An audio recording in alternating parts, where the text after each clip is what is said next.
Saludos amigos, muy buenas noches. Estamos en Del Cielo a la Tierra. Creo que hoy es el programa 47 y parece que fue ayer. Empezamos en noviembre de 2006 y estamos en 2008 y llevamos 47 programas, creo que en este momento. Son unos cuantos, ¿no? Unos cuantos. 48 programas. 48, me dicen por aquí que 48, pero son 48. Si me lo dice José, tienen que ser 48. Bien, señoras y señores, aparte de estar tremendamente feliz con ustedes, cada día uno recibe las felicitaciones de muchísimas personas que han visto el programa y a las que yo les mando un cordial saludo. Hoy tengo un invitado especial porque es una buena persona, un buen tipo, y ojalá estuviese en este momento al frente de algún organismo económico en nuestro país, porque la cosa dicen que no va excesivamente bien. Ricardo Pedreira pasa por ser uno de los hombres a los que la economía, le ha hecho tilín desde prácticamente el día que nacía, en 1928. Ricardo Pedreira está con nosotros. Hoy tenía que usar gafas. Acacia, mi oftalmóloga, la que me trata habitualmente, me dirá ¿por qué no las llevo? No te preocupes que la próxima semana yo creo que ya las voy a comprar. Y digo lo de... Ricardo, muy buenas noches. Saludos, buenas noches. Digo lo de las gafas porque tengo que leer tantas y tantas cosas de lo que has hecho que me resulta imposible hacerlo en estos pequeños papeles. Miren, Ricardo Pedreira ha sido delegado de España en Naciones Unidas, en la OCDE en París, en la Comunidad Europea para analizar problemas de contabilidad, que bien nos venía ahora. Profesor adjunto de Derecho de Economía y Hacienda, presidente del Colegio de Titulares Mercantiles, vicedecano del Colegio de Economistas, diputado en el 58, madre mía, notable incluso en la comisión que se constituyó para que el Real Oviedo fuese analizado puntualmente en un momento determinado de su historia. Don Ricardo, ¿qué tal estamos? ¿Bien? Bueno, después de escucharte a ti, pues estoy casi mucho mejor, vamos. Porque... ¿Naces en 1928? Sí. ¿Naces en el seno de una familia que no era excesivamente pudiente? No, una familia modesta. Mi padre tenía una tienda, pero fundamentalmente era sastre. Somos 5 hijos y un pueblo, se llama Mondoñedo, aunque desde el siglo XII tiene la categoría de ciudad, aunque parece raro, ¿no? Y se debe a que Mondoñedo ha sido siempre diócesis, tuvo siempre una diócesis a partir del siglo X, incluso tuvimos un santo, San Rosendo. Fue capital de provincia hasta 1833, en la que se hizo la nueva redistribución provincial. Por lo tanto, en fin, nació en un pueblo pequeño, pero un pueblo, digamos, levítico, por la influencia del seminario, de los miembros de la catedral, etc. Y como nací en el año 28, he sufrido todas las consecuencias que desde entonces han digamos, ilustrado, ya, digamos, entre paréntesis, la tierra española. En el año 28, en fin, todavía tenemos, bueno, de hecho no me acuerdo, pero en el año 36 sí me acuerdo, ya tengo 8 años, estalla la desdichado, desgraciado, como se quiera, guerra civil. En Mondoñedo no hay combates, por así decirlo, pero sí tenemos los primeros, las primeras personas derrotadas que sorprendentemente eran asturianas y las trajeron allí para la cárcel de Mondoñedo, que entonces había cárcel por ser, claro, lógicamente, juzgado de instrucción y antigua audiencia. Claro, como consecuencia de eso, Mondoñedo, por su proximidad a Asturias, había un hospital, o sea, un hospital de sangre. No es suficiente, se habilita un seminario, y todo eso va condicionando mucho a la gente. en el sentido de que inmediatamente las cuestiones, digamos, políticas, en fin, se manifiestan fácilmente, ¿no? Yo no sé si, en fin, si mi padre hizo bien o mal, pero no pertenecí nunca a nada ni me dejó pertenecer a nada. Y eso, cuando tienes 8 o 9 años y ves a los chicos desfilar con fusiles de madera, lo lamentas. Pero bueno, todo esto quiero decir que vimos una época muy difícil en mi pueblo, condicionada enormemente. Tuvimos pocas escuelas, los maestros pues en fin andaban también de un lado para otro, y nos costó mucho trabajo salir adelante en un pueblo tan pequeño, entre otras cosas porque no existía instituto, porque entonces en la provincia de Lugo solo había 2 institutos, sorprendentemente, uno en Lugo, masculino y femenino, separados, y otro en Monforte de Lemos. Entonces teníamos que estudiar en una academia y luego ir a examinarnos por libre a Lugo. A mí me gustaría que supiesen los jóvenes de ahora lo que es ir a examinarse por libre a un instituto preparándose en otro lugar. No, porque aquí la guerra te coge con 8 años concretamente. Sí. Es decir, que cuando se acaba la guerra tienes 11 años. 11 años. Cuando se acaba la guerra yo estaba estudiando ya en Mondoñedo y me examiné en el instituto. Pero pronto pasé a estudiar comercio y entonces me fui a La Coruña. En La Coruña, pues en fin, todavía había también las consecuencias de la guerra, ¿no? Pero bueno, ya era una ciudad muy bonita, lo pasábamos muy bien, aunque los que íbamos de fuera, se nos calificaba, porque los coruñeses son muy especiales, nos calificaban de aldeanos. Bueno, yo nunca eso le di demasiada importancia. Así que allí pues estudié, terminé mi formación mercantil, y ya pues nada, pues regresé otra vez a mi pueblo, y ya marché a Madrid a estudiar. Bueno, en La Coruña no tuve problemas, digamos, de alimentación ni de nada. Primero porque estuve en casa de una tía y luego porque estuve en una pensión donde la señora era de mi propio pueblo y me quería como si fuese un hijo. El problema es cuando voy a Madrid. Llego a Madrid en el año 47 y me gustaría que estos jóvenes de ahora supiesen lo que era el Madrid del 47, aparte de la falta de transportes, etcétera, el hambre que nosotros pasamos. Claro, mi padre, como ya he dicho al principio, era un modesto trabajador, sastre, bueno, cierto prestigio allí, pero en fin, que tenía que darle mucho, cortar mucho para sacarnos adelante a 5 hijos, que los 5 nos hizo universitarios.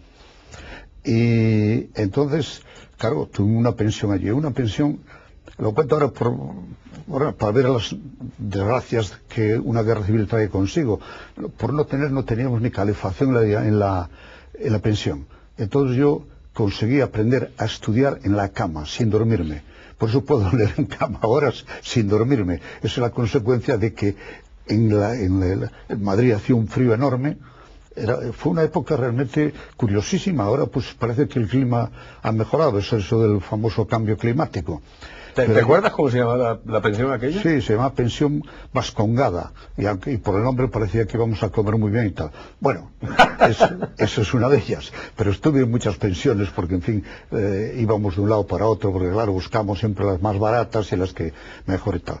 Allí estudiamos, yo no sé ni siquiera cómo nos logramos, porque no había ni libros entonces, o muy pocos libros. Como anécdota curiosa puedo decir que entonces se montó, ya existía el Consejo de Investigaciones Científicas, que estaba muy cerca de la pensión donde nosotros estábamos, que nosotros vivíamos frente al Ateneo, pero allí había calefacción. Íbamos allí a leer, a estudiar porque había calefacción. Pero claro, lo que nosotros queríamos era estudiar nuestros textos, pero allí no se dejaba, porque aquí era para investigar. ¿Qué hacíamos? Cada poco tiempo, cada media hora, una hora, nos levantábamos a buscar un libro. Lo abríamos y tal. Y siempre recuerdo que entonces el secretario, el señor Sánchez Ramos, decía: yo estoy asombrado de la enorme capacidad y sobre todo el entusiasmo que tienen ustedes por estudiar tanta economía. Lo que no sabía el hombre es que nosotros íbamos ahí a calentarnos. Pero bueno, dejando eso, esta fue una historia de la época mía de Madrid. Luego ya me quedé allí y después hice las oposiciones ya al cuerpo técnico de Hacienda Pública. Pero antes, Ricardo, tienes que contarme, vamos a ver, en Madrid ¿qué hacías? Porque bueno, te calentabas bueno, en Madrid, allí en el Centro de Investigaciones Científicas, pero vamos, te tomabas algo, salías, dabas una vuelta. Te lo cuento. En Madrid la verdad es que teníamos muy poco dinero y había que bueno, beber vino, bebíamos un vino dulce que yo nunca más lo veía. Íbamos a una cosa que se llamaba El Abuelo, que todavía existe, y allí por los domingos nada más, sábados y domingos. Pero ¿dónde estaba esto? La diversión está en la calle, donde está lo de los toreros, calle Victoria me parece que se llama, ¿sí? Pero allí, bueno, íbamos a bailar. Luego cuento una anécdota. Íbamos a una cosa que se llama el Metropolitano, que costaba los caballeros 1 peseta, las señoritas gratis. No hace falta ya que diga cómo era aquello, pero lo pasábamos muy bien, la verdad. Pero hay una anécdota curiosa de aquella época mía, que era lo que llamaban, en fin, las madres solícitas con sus hijas. Entonces, claro, en fin, aquello era tal. Pues normalmente hacían unos guateques en casa, ponían unos discos allí y tal, de mala manera, se bailaba un poco y se tomaban las madres y tal. Pero nosotros no solamente eso, sino que como teníamos muy poco, pues descubrimos que había otra fórmula de poder hacer esto mucho mejor, más barato, que no costaba nada. Lo que pasa es que había que exponerse, y era que íbamos a las casas de los ricos, primero teniendo contacto con las sirvientas, que entonces había muchas, y estas nos daban bien de comer, tomábamos bien y luego las despachábamos y nos íbamos. No entrábamos en el guateque porque no nos dejaban pasar, hasta que una vez nos cogió la señora, apareció allí por la cocina, y estos señores, ¿quiénes son? Nos miró así no, estos son primos míos. Quedó así mirando, bueno, la llamó aparte y dijo, bueno, que terminen de comer, que se marchen y olvídese de estos primos. Y claro, ya no pudimos saber más. Es decir, entonces había que ingeniarse mucho, porque dinero no teníamos, y había que ingeniarse mucho para poder, en fin, divertirse. ¿Y dónde sacabas algún duro, alguna peseta? Porque claro, lo de los duros ya era una cosa... No, la peseta la mandaban nuestros padres y entonces hacíamos allí, pues entre todos nos llevábamos bien, ¿eh? La verdad es que en aquella pensión... ¿Algún trabajillo hacíais, alguna cosa? No, entonces en esa primera parte nada, porque todo el tiempo era suficiente para estudiar, porque entonces en la clase éramos 20 y tantos. Claro, 20 y tantos en una clase, pues todos los días el profesor, pues aparte de explicar, preguntaba. En consecuencia tenías que estudiar. O sea que por eso los exámenes eran casi prácticamente, en fin, era una cosa pasajera, porque en realidad los profesores ya nos conocían por todo eso. Así que Madrid fue una época, ya digo, de hambre. Era la época de que se vendían el tabaco por pitillos. O sea que tú ibas y comprabas 2 pitillos a unas señoras que se ponían a la salida de los metros y estaban allí ocultando panecillos y demás. Era una cosa verdaderamente, es increíble. Coger un taxi era casi una odisea. Así que aquel fue un Madrid que, claro, ahora era un Madrid además de tranvías, un Madrid ¿qué pasa? Tendría 1,5 millones de habitantes. Pero era un Madrid donde se estudiaba mucho, ¿eh? La verdad, nosotros en la Escuela Superior de Comercio estudiamos mucho por esa razón, porque no había otra posibilidad de escaparse. Así que ya yo a los 20 años oposito a Hacienda y ya me vengo para aquí, para Oviedo. ¿De dónde te viene el tema economista? Es decir, ¿te viene de lo mal que lo pasaste en un momento determinado? ¿O? No, la media economía tuve siempre un cariño importante sobre la economía. Es más, te voy a contar una anécdota que no debía contar, pero la cuento. Hubo una época, fíjate, cuando yo era juvenil, fíjate los años que han pasado, en la que también habíamos pensado que había que hacer una Galicia ceiba, es decir, una Galicia libre. Chavales, ¿eh? Y entonces a mí me encargaron hacer un estudio sobre la posibilidad de que Galicia sobreviviese. Así. Y yo, pues a base de los estudios que se habían hecho con motivo del Estatuto Gallego, que se aprobó, como sabes, en el 36, bueno, que yo creo que aquellos eran falaces todos, pero bueno, yo basado en aquello tenía un cariño enorme, hice un análisis donde podía demostrar que nosotros éramos perfectamente capaces de vivir independiente del resto de España. Naturalmente, ahora me arrepiento de todo aquello de juventud, porque bueno, aquello era una bobada total. Pero, en fin, lo cual quiere decir que en los jóvenes la leña es verde, y claro, le echamos mucho humo si se quema, ¿no? Tienes muchos trabajos, tienes muchas ocupaciones, ¿no? Lo primero que haces, exactamente, ¿qué es? Lo primero que hago es hacer cátedras de contabilidad de escuelas de comercio. Y allí tengo la gran desgracia de que entonces había 6 ejercicios.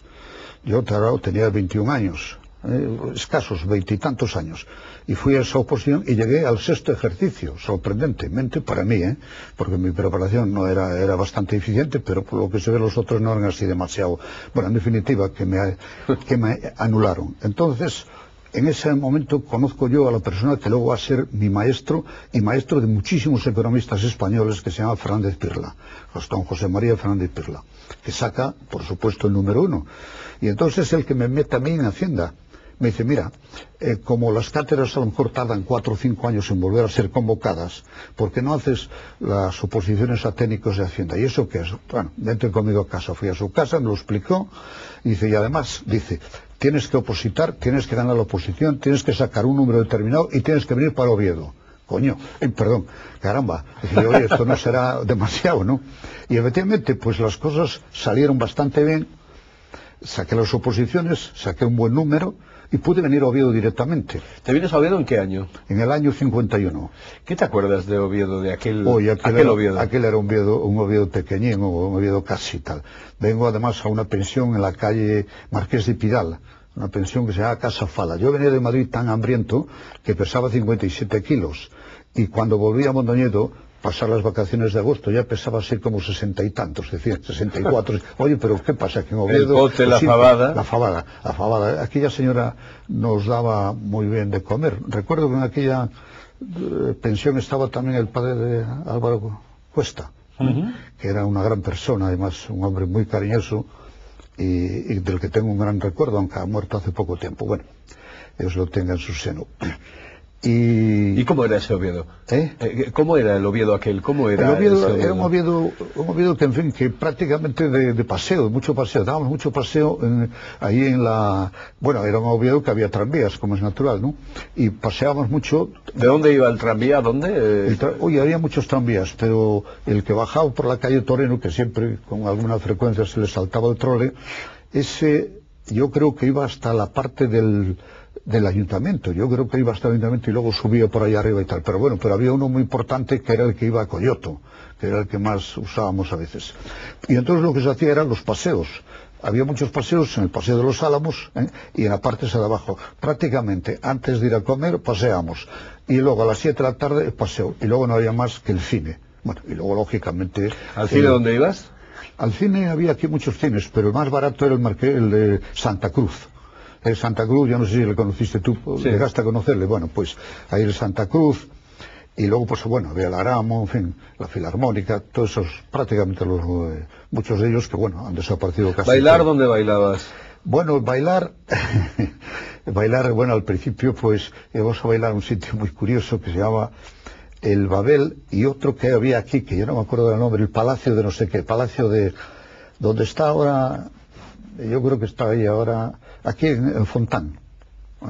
Bueno, era un sitio realmente, pues, ya te puedes suponer, sin ventilación ni nada, y teniendo presente que entonces las pastillas de jabón eran escasas, el olor no era así muy agradable, pero bueno, pero sí, y luego pues, era prácticamente, luego había, debajo en la Filarmónica, había el Parador, allí eso ya era más elegante, ya era mucho mejor, sí. Pero era un Oviedo, pues en fin, entrañable, porque ese Oviedo en el año... Os conocíais prácticamente todos, ¿no? Mucha gente. Bueno, casi como ahora. Tenía 60.000 habitantes, fíjate bien. O sea, que era un Oviedo pequeño, un Oviedo realmente muy pequeño. Y yo tuve la gran suerte de que en Hacienda me pasaron a la Abogacía del Estado, o mejor dicho, al Tribunal Económico, y allí conocí a López Muñiz. Y él se empeñó en hacerme socio del tenis. Y yo decía, oye, pero Yo dije, bueno, usted tiene que hacerse socio del tenis. Yo no sabía lo que era eso. Y cuando llegué a la pensión lo dije, pero tú sabes dónde te metes. Es donde los ricos y tú no tienes un duro. Digo, pues nada, entonces le diré que no. Fui y le dije, no, oiga, no, José, mire, es que, dije, no se preocupe porque usted no va a pagar cuota de entrada y tal.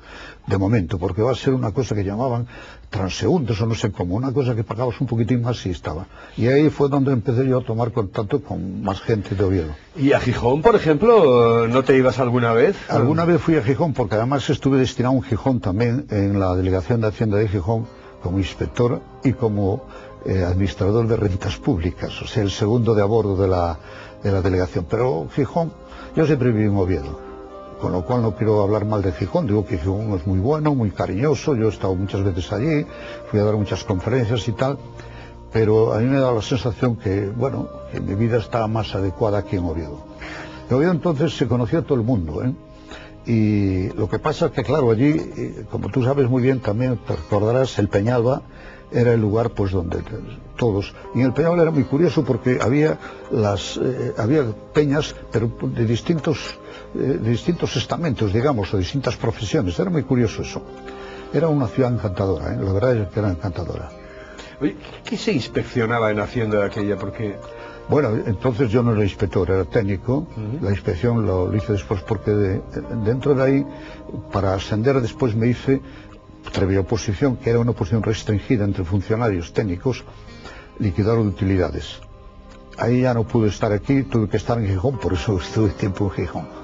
Y luego ya pasé más adelante a ser inspector de tributos y finalmente por otra oposición intendente al servicio de Hacienda, cuya función era la de inspeccionar las sociedades.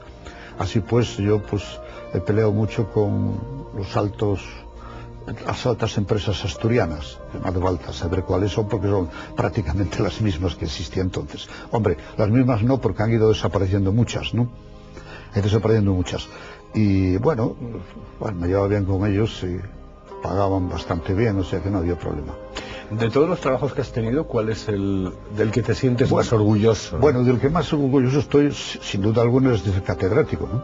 Yo hice las oposiciones a cátedras, ya te digo que la primera la suspendí, y las siguientes, y bueno, es porque estaba ya mi maestro en el tribunal, no por mi mérito saqué yo el número 1, pero bueno, eso es porque estaba Pirla en el tribunal, y fuimos 7, de los cuales el segundo llegó a ser presidente de la Real Academia de Ciencias Económicas y Financieras, en la que yo soy electo, de Barcelona.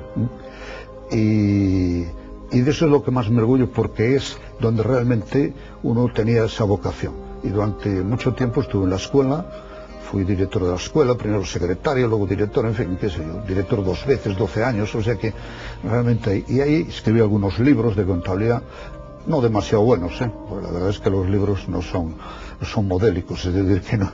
Pero bueno, yo creo que aportaba un poco algo moderno que había, porque en ese intervalo, bajo el team leader, es decir, bajo José María, nos fuimos a estudiar a América, enviados por el gobierno español, las School of Science of Business Administration, y estuvimos en Harvard, estuvimos en MIT, estuvimos en tal, y vinimos e hicimos pues unos trabajos y tal. Claro, como consecuencia de aquello, claro, yo encontré unos libros y una literatura que desconocía, y la traje aquí y la aporté un poco. O sea que no hay más mérito que la de tal vez haber traducido regular lo que había leído allí, pero vamos, no inventado por nada, o sea que... Se lo dije a todos y te lo digo a ti también, Ricardo. Sí. Llegamos al descanso, a que se te pasó volando. Bueno, yo pues tú imagínate, el programa dura normalmente unos 50 y pico minutos. Oye, bueno, estamos en el Ecuador. Siento que ser pesado, ¿eh? A mí, a mí se me pasó volando y a ti seguro que sí. Señoras y señores, nos vamos al descanso, vamos al intermedio, pero no se lo pierdan porque Ricardo Pedreira tiene muchísimas cosas que contarnos aquí en Del Cielo a la Tierra, en su televisión, en Teleasturias.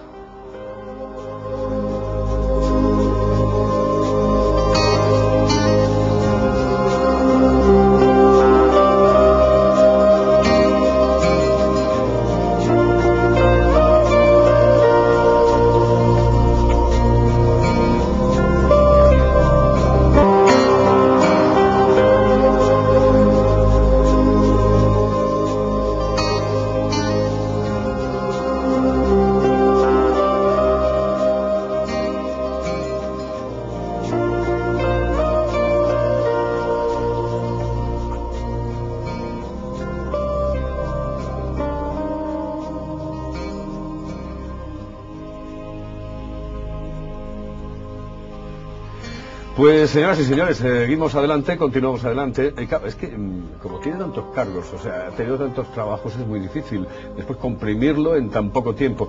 Les decía lo del delegado de España de España en Naciones Unidas, en la OCDE de París.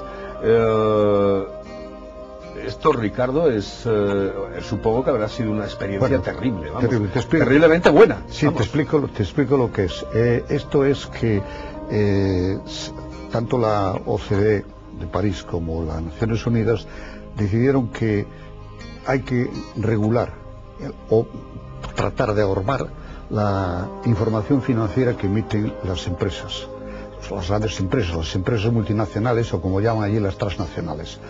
Bueno, la única fórmula de saber lo que hacen esas empresas es a través de su contabilidad, de su registración. Y entonces pues han hecho grupos de estudio para dar unas normas para que esas empresas todas hablen el mismo lenguaje, de tal manera que una empresa de los Estados Unidos tenga una estructura similar a la que tiene una empresa alemana, con lo cual o una empresa española, con lo cual se puede comparar los resultados y seguirles un poco la pista. Se trataba además un poco de disciplinarlas. Entonces, en Estados Unidos, en las Naciones Unidas, se hace a través del ECOSOC.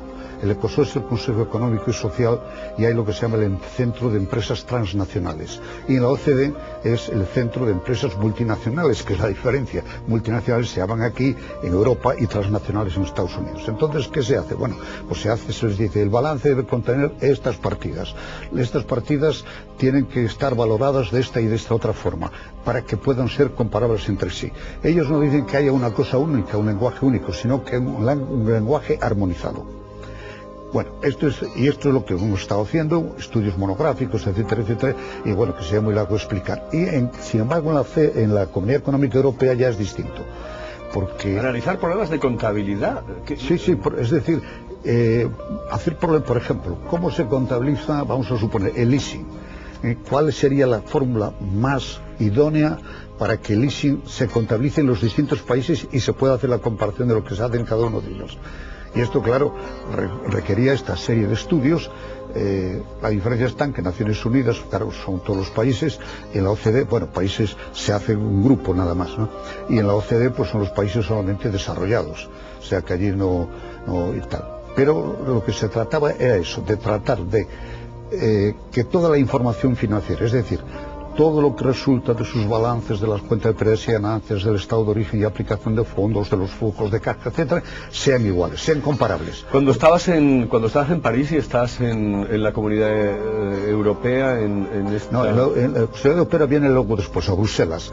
Cuando ingresamos en Bruselas en que 86, es cuando estás con el tema que hace referencia a los problemas de contabilidad, ¿no? De contabilidad también. Ahí ya vivías mejor, con lo cual evidentemente ya tenías un poder adquisitivo y ya podías comer, ¿no? Hombre, eso ya es muy tarde, claro, no. Ya comías ahí, ya vivía yo bien, porque además me pagaban bien, es decir que, hombre, en fin, no era para tirar cohetes ni hacerse rico, pero sí para vivir dignamente, no, eso es verdad, sí.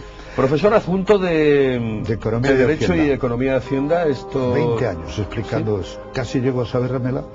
Solo explicaba Hacienda Pública. Si sigo más tiempo termino sabiendo la asignatura yo, no solo los alumnos, sino yo también. No, esa experiencia fue tal, importantísima en tu vida, esa experiencia importantísima, ¿no? Hombre, la experiencia primero si te refieres a lo de las organizaciones, es muy importante porque ves el pensamiento de distintos países. Si te refieres a esta parte de la enseñanza, también porque los alumnos no solamente reciben, sino que también emiten, y por lo tanto te das cuenta, en fin, de cómo va la mentalidad de las distintas, si ellos captan lo que tú dices, etcétera, etcétera. Y este es un tema, por eso digo que la enseñanza para mí ha sido lo mejor que he hecho en mi vida, vamos, no sé si con éxito o no, pero en fin, pero realmente yo siempre puse los medios para ello. Pero en la Comunidad Europea la cosa es distinta, porque aunque es de contabilidad, esa contabilidad emite directivas, y esas directivas son de obligado cumplimiento, o reglamentos de obligado cumplimiento, porque en Naciones Unidas o en la OCDE simplemente tienen carácter indicativo, no hay poder coercitivo, por lo tanto, en fin, se toma o no se toma. Debo decirte, no, la verdad que desgraciadamente mi opinión de esos organismos es que son muy interesantes, pero son poco efectivos. De pragmatismo, nada. Mi opinión, pero bueno, yo seguro que estoy equivocado, Yo quiero que en la recta final me hables de economía y economía en todos los aspectos, pero fuiste diputado en el 58, además electo. ¿Cómo es eso en el 58 y electo? No, el 58, no, yo estaba haciendo posiciones en Madrid y cuando me di cuenta me habían nombrado, era la única plaza al parecer que había, que se hacía mediante una especie de, eran las organizaciones profesionales, la propia universidad, etcétera, pues había una votación. O sea que sorprendentemente yo fui probablemente uno de los pocos diputados por votación en aquel entonces. Eso me llevó López Muñiz, porque tenía mucha amistad conmigo, pero yo allí no hice más nada que trabajar en el sentido técnico, hacer las ordenanzas, etcétera, porque claro, yo era funcionario de Hacienda, ya era entonces inspector, y me incomodaban esas tareas. Y quiero decir que completamente gratis. No sé, no me gustaría repetirlo, pero no viene, dado que, claro, eran otras épocas. La verdad es que el mundo actual no es el mundo nuestro. Porque yo, por ejemplo, cuando empecé a dar clases era ayudante interino gratuito, que ahora no encuentras ninguna persona que quiera ser ayudante si no cobra, aunque sea una pequeña cantidad. Este mundo es distinto, por supuesto. Pero bueno, vamos a ver, tú me decías que querías contestar algunas preguntas porque...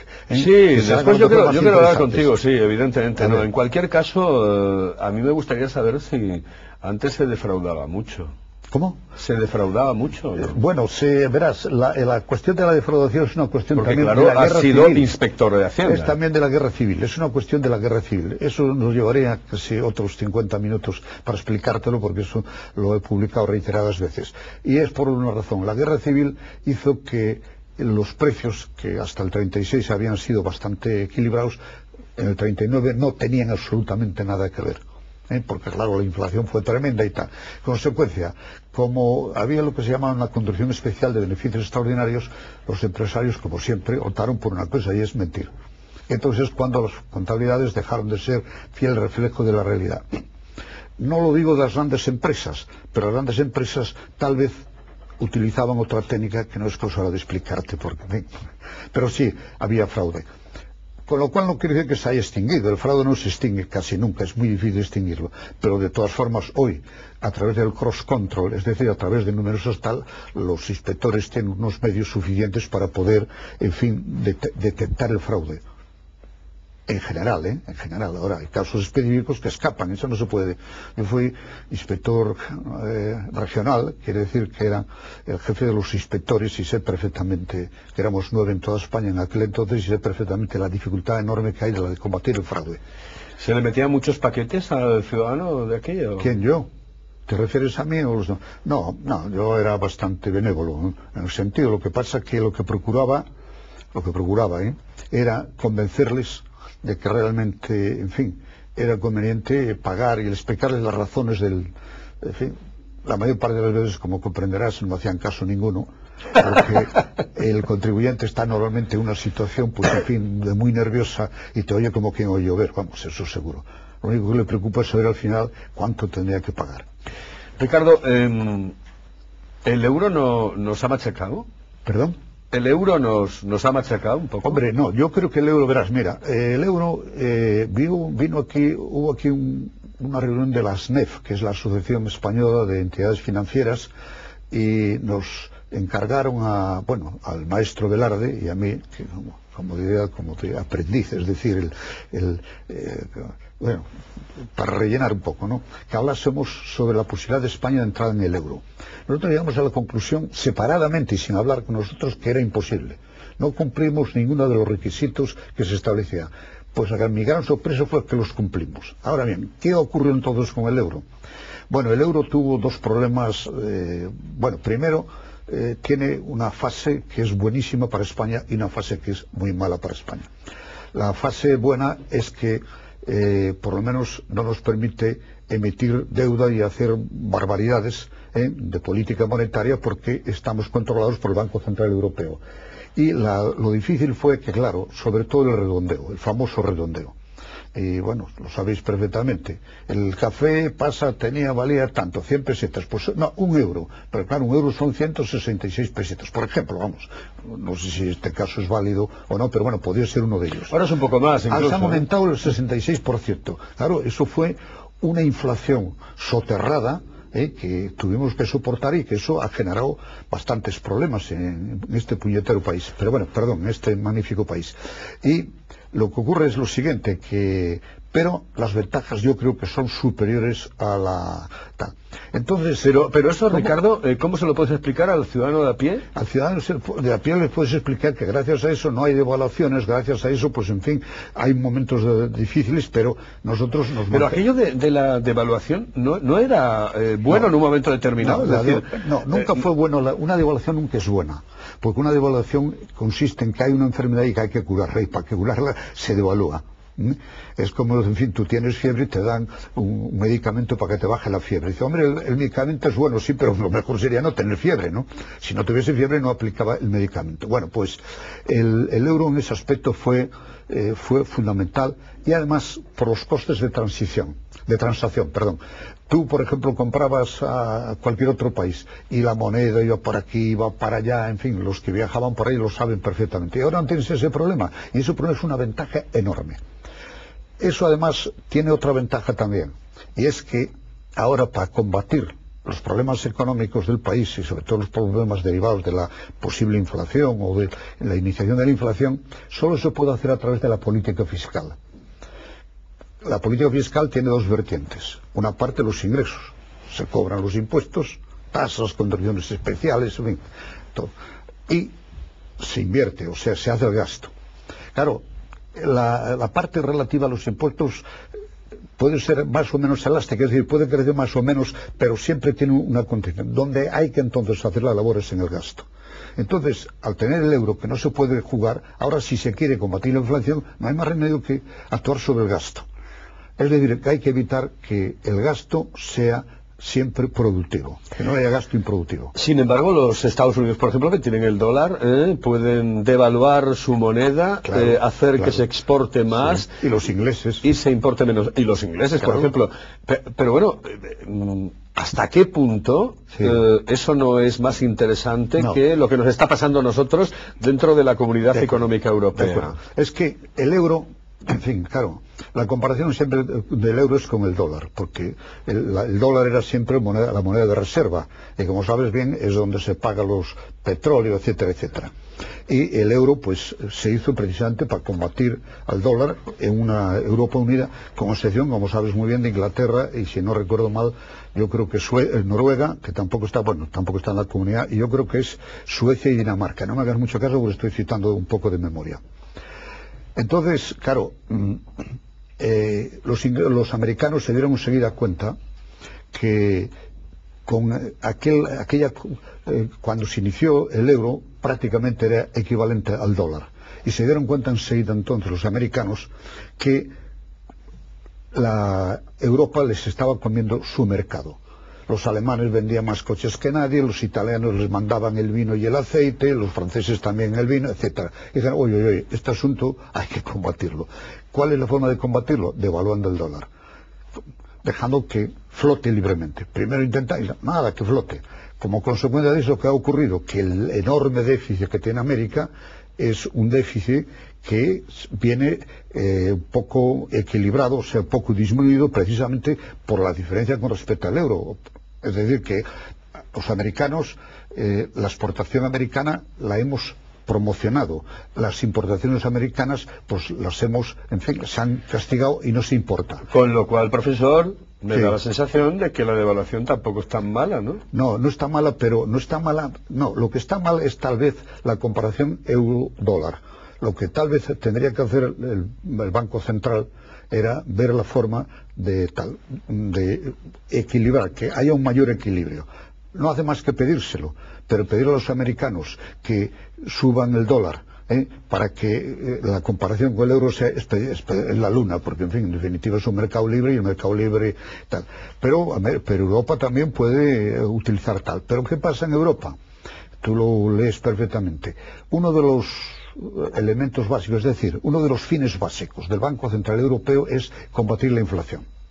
Por eso no baja los tipos de interés, porque ve que hay inflación en Europa a pesar de todo, y como hay inflación en Europa, no baja los tipos de interés. Los americanos no tienen casi inflación, pero lo que tienen es una crisis, en fin, grande. Aquí no se quiere hablar de crisis, pero aquí la hay también, pero bueno, una crisis grande. Entonces, ¿qué hacen? Bajan los tipos de interés para fortalecer nuevamente y tal. Claro, esa crisis es provocada por las hipotecas subprime, pero bueno, sería muy largo decirlo. En la calle sí se habla de crisis, sí. Y en este momento pues todo el mundo habla de que la economía va a mucho peor.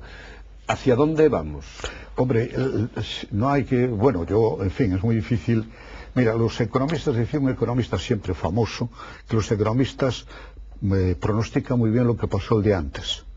Porque lo que pasó el día antes ya ha pasado, es fácil pronosticarlo, es muy difícil prever lo que puede ocurrir. Ahora, de hecho, lo que pasa es que España recibió una gran cantidad de personas, de inmigrantes, casi 4 millones en muy poco tiempo, siendo necesarios por la edificación. ¿Qué pasa con la edificación? Es decir, con la construcción, que ha empezado a disminuir, sobre todo porque, en fin, y además ocurrirá que, aunque siga, en fin, por lo menos se mantenga un poco, pero no va a tener las diferencias de precio que había antes. Es decir, que tú te hacías sin constructor o promotor o inmobiliario, como quieras llamarle, y automáticamente cogías un terreno, pedías dinero prestado y enseguida te hacías rico. Y hoy eso va a ser prácticamente difícil porque, en fin, porque el mercado está en cierta parte saturado.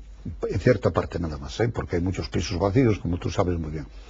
Entonces, ¿qué puede ocurrir esto? Bueno, puede ocurrir que, claro, si la locomotora hasta ahora, que era la construcción, se disminuye, si los servicios, es decir, si todo lo relativo al turismo, que es nuestra otra gran industria, porque además la industria exportadora más importante que tiene España es el turismo, como pasa en Norteamérica, en Nueva York, la industria más importante de Nueva York son los turistas que van a Nueva York. Bueno, pues si esto, claro, empieza a disminuir, claro, va a iniciarse, lógicamente, un proceso de paro.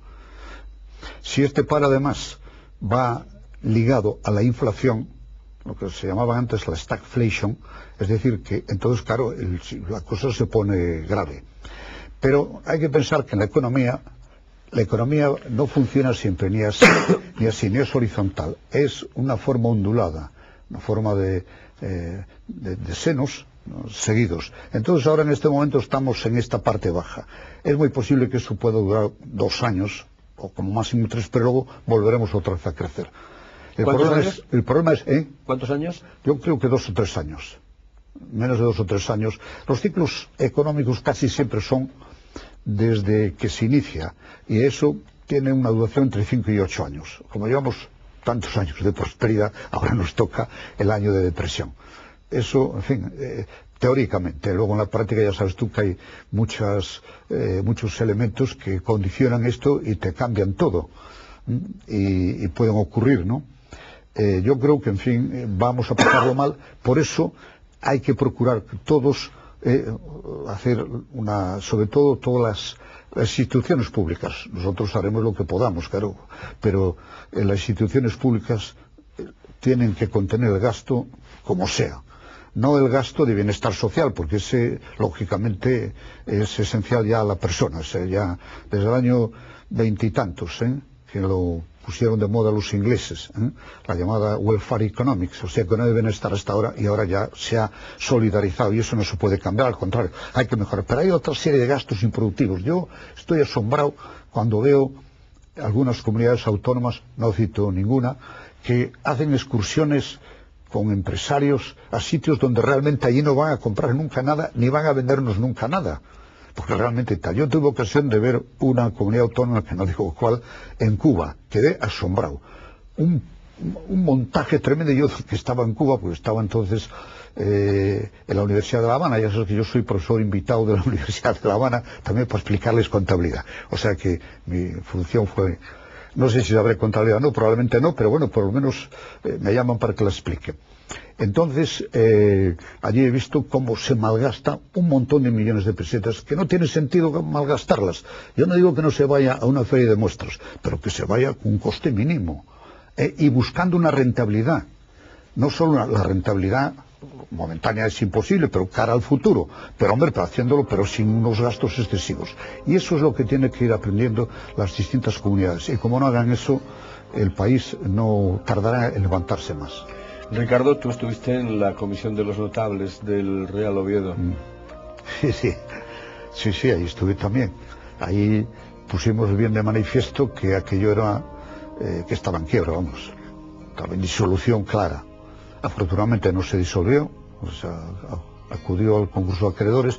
Yo creo que la solución de aquella, me parece a mí, pero ya sabes que estos son siempre opiniones, porque aquí no hay ninguna verdad absoluta, todas son relativas y otros señores dicen lo contrario y a lo mejor está más documentado que yo. Pero yo creo que aquello hubiera sido bueno si se hubiese hecho la operación famosa acordeón, ¿de acuerdo? La de reducir a cero el capital y automáticamente ampliar el capital, y luego llegar a un acuerdo con los acreedores, pasar a los acreedores a corto plazo o a medio plazo a acreedores a largo plazo, con lo cual no se perjudicaría a ningún acreedor y el Oviedo hubiese salvado el bache económico.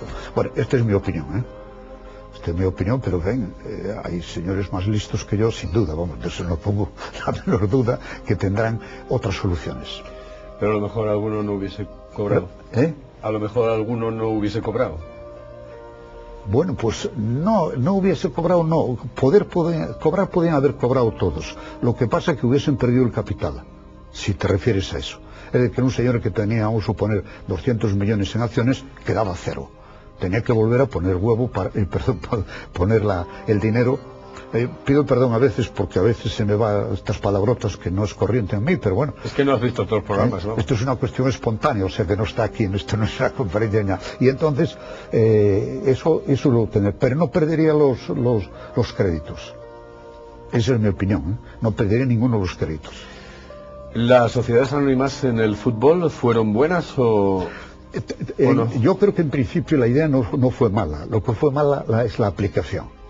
Si desde el principio se cumpliese la ley y el reglamento, hubiesen presentado las declaraciones correspondientes, las memorias, etc., se hubiesen auditado, no hubiese habido esos escándalos que ha habido en muchos de los equipos españoles, llegando a la bancarrota, y con una responsabilidad a los administradores.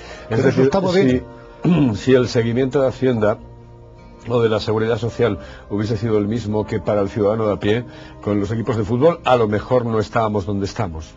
Bueno, hombre, Hacienda yo creo que en ese aspecto y la Seguridad Social fue siempre un poco benévola, porque el fútbol parece que había que ayudarle un poquitín, aunque fuese el fútbol profesional, porque yo creo que hay que ayudar al aficionado.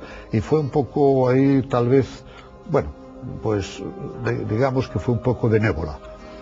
Pero bueno, pero va a cobrar, eso sin duda. Ricardo, has viajado muchísimo. Pues hombre, yo creo que, excepto en Australia, yo creo que está en todo el mundo. Aunque, perdonadme la impertinencia, ¿no? Pero por una razón muy sencilla, porque había aquí unos amigos que estábamos vinculados al Banco de Bilbao y todos los años íbamos 20 días en el mes de octubre. Pero yo además estaba vinculado a una sociedad internacional de enseñanza comercial y esos en julio recorríamos también gran parte del mundo. Por ejemplo, estuvimos una vez invitados incluso por Nasser, cuando vivía Nasser, fíjate. Así que fíjate lo viejo que soy yo, que hasta Nasser nos invitó allí es donde empecé yo a ver cómo el llamado socialismo real no era demasiado efectivo, ver cómo nos trataron a nosotros y cómo vivían los pobres egipcios. Pero bueno, ese es otro tema. También estuve en Rusia, ¿Sí? No sé si sabes que yo estuve y me cogió la revolución de Praga. Yo estaba en Praga cuando llegó la revolución. Y también allí estuve en Rusia y tuve la ocasión de poder aprender el sistema soviético de finanzas en San Petersburgo. Bueno, Leningrado se llamaba entonces. Y vine aquí y escribí un libro, claro. No inventé nada, es lo que me dijeron aquellos. Si me engañaron, el libro te va a engañar. Pero yo lo digo allí, oiga, esto es una cuestión, porque yo no sé ruso, claro. Ricardo, ¿dónde está el futuro económico del mundo? ¿Dónde? ¿En qué? Hombre, el futuro del mundo yo creo que estaría si de verdad las asociaciones internacionales funcionasen bien. Pero lo primero que hay que hacer, en mi opinión es que se hizo, por ejemplo, en África, una descolonización mal hecha. Porque hay que pensar que, por ejemplo, cuando los belgas, que aquello del rey Leopoldo, se marcharon, solo había 4 que tuviesen un título. 4 personas en todo el Congo belga. Es un disparate mayúsculo. Claro, lógicamente, marchar los belgas empezaron a tiros entre ellos. Y, en fin, y hasta, pues, en fin, ¿te acuerdas de aquel calonge que comió al ministro de Asuntos Exteriores o algo así? Que no sé a qué sabría, ¿no? Pero, en fin, supongo que sabría como el tío. Es decir, que no se descolonizó mal, porque tenían que haberse primero seguir con un sistema de protectorado, pero bajo Naciones Unidas, y educarlos, porque esos países todos son ricos, son países que pueden subir si se les diese primero una gran educación y luego unas grandes obras de infraestructura, y después acabar lógicamente con el caciquismo que es propio de esos países, que es una cosa realmente... Y lo mismo pasa en Hispanoamérica, ojo. Hispanoamérica, que yo tengo también he recorrido Perú, Perú, además pude oír una cosa que no debía decirlo, pero voy a decir en el Parlamento, que fue el momento que los americanos abandonaron las costas del Perú por la cuestión aquella de ¿cómo se llama?, la plataforma continental, y ellos allí hay una pesca enorme. Y como se marcharon, claro, ¿qué iban a hacer con la pesca? Pues no se le ocurrió más nada que un diputado, que yo sospecho que no estaría bien de la cabeza, tal vez recordando lo que se hacía en la Edad Media, dice: a partir de ahora todos los peruanos deben de comer 7 kilos de pescado al año. Como se hacía en la Edad Media, tú tienes que comprar 7 kilos de sal, aunque el pobre no tuviese un cerdo para meterle en la sal, ¿no? La última pregunta, porque ya estamos fuera de tiempo. Bueno, pues nada. ¿Dónde te refugias? ¿Cuál es tu rincón? Si me tuviese que marchar de...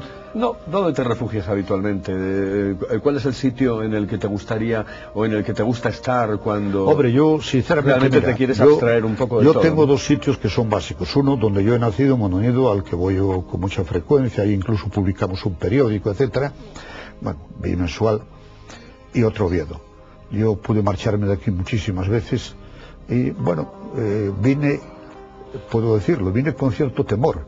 Cuando me destinaron a Oviedo, en mi pueblo, como todavía parece ser que se acordaban de todas las cosas de antes, dije: uy, pero has pedido Oviedo, pero tú sabes dónde te metes, ten cuidado por la calle. O sea que vine con cierto temor, y me he dado cuenta que esta es una de las tierras más agradables del mundo. Y lo digo no por darle jabón a nadie, porque, en fin, no es mi estilo, pero aquí me han acogido muy bien. Aquí he vivido bien, aquí me he casado, aquí he enviudado, y en fin, y aquí pues tengo grandes amigos, de los cuales uno eres tú también, Así que, por lo tanto, y en Oviedo, en fin, hay de todo. Si se quiere uno, tiene uno de todo. Y esto, así que ya sabes, Mondoñedo y Oviedo, al mismo nivel. Ricardo, muchísimas gracias. Gracias a ti. Yo creo que nuestros oyentes habrán disfrutado, nuestros televidentes habrán disfrutado, y sobre todo por una razón sencilla, vamos, porque lo explicas todo para que lo entienda el pueblo llano, lo cual es bastante difícil en un economista. Bueno, yo lo hubiese hecho tal vez un poco mejor, porque estoy un poco deslavazado, si me hubiese dicho realmente lo que era esto. Así que debo decir, no, de verdad que tú me trajiste aquí y solo aquí en el café me explicaste: mira, vamos a tratar de esto. Si me hubiese dicho: no, vamos a tratar del euro, vamos a tratar de esto, pues hombre, yo me hubiese documentado un poco más y hubiese pues procurado ser un poco más explícito y un poco más preciso. Pero bien, he hecho lo que he podido. No creo que la gente se haya divertido mucho, pero bueno, yo sí. Y muchas gracias. Seguro que nuestros televidentes se han divertido escuchando a Ricardo Pedreira, un hombre, bueno, para el que este programa queda corto, con lo cual le vamos a emplazar para otro próximo, para hacer una segunda parte donde ya hablemos un poco más de economía con don Ricardo Pedreira. Ricardo, muy buenas noches, muchísimas gracias y es un placer tenerte. Bueno, gracias a todos vosotros, muchas gracias, muchas. Gracias. Señoras y señores, saben ustedes que este programa se emite los jueves a las 11 de la noche y los domingos a las 9 de la noche, o 9 de la tarde, porque ahora ya es de día. Volvemos el próximo jueves aquí en Teleasturias, en Del Cielo a la Tierra.